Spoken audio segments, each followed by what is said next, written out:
sekawanan burung menghantam mesin pesawat hingga meledak hebat di tengah langit.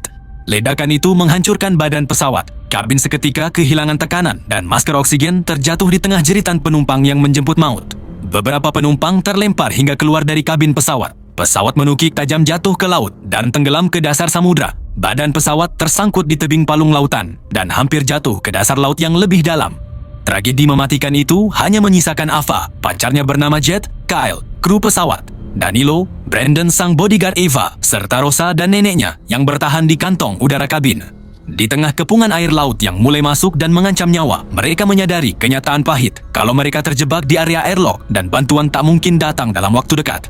Saat oksigen mulai menipis, Brandon mencoba berenang ke bagian kabin depan guna mengambil tabung oksigen salah satu penumpang. Ia bahkan mengambil topi milik kakeknya Rosa sebagai kenang-kenangan terakhir untuk sang nenek.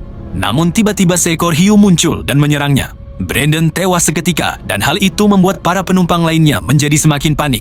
Harapan sempat muncul saat tim penyelam datang, namun mereka pun ikut dicabik-cabik hiu tepat di depan mata para penumpang yang kian putus asa.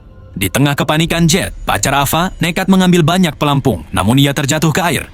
Ia tewas setelah kakinya digigit hiu hingga bersimbah darah. Oksigen semakin tipis, air laut semakin tinggi. Ava memutuskan untuk melakukan rencana nekat melalui ide yang dia peroleh dari Rosa dengan menggunakan gelembung. Ava memberanikan diri turun ke kompartemen bawah untuk mengambil tas bagasi berisikan baju selam dan masker scuba. Sementara sang nenek yang menyadari akan fisiknya yang renta, ia memilih tetap tinggal di pesawat seakan bersiap menjemput ajalnya. Ia merasa hanya akan menghambat pergerakan penumpang yang lainnya. Nasib malang juga menimpa Kyle. Karena fobia kedalaman dan tak mampu menahan napas lebih dari 2 menit, ia akhirnya tewas diterkam hiu saat mencoba keluar. Saat pelarian dimulai, Ava dan Rosa sempat bertemu dengan hiu dan berhasil mengusir hiu tersebut dengan bantuan gelembung dari pelampung. Danilo memberitahu Ava jika nenek dan Kyle tidak selamat. Lalu Danilo dan Rosa berenang lebih dulu menuju permukaan menggunakan tabung oksigen milik penyelamat yang sudah tewas. Tinggallah Ava sendirian di kabin yang kian mencekam.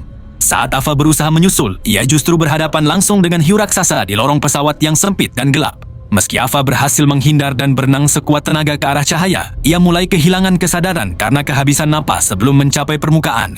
Nah, kalau kalian mau tahu Ava berhasil selamat atau tidak, kalian bisa nonton selengkapnya di film No Way Up.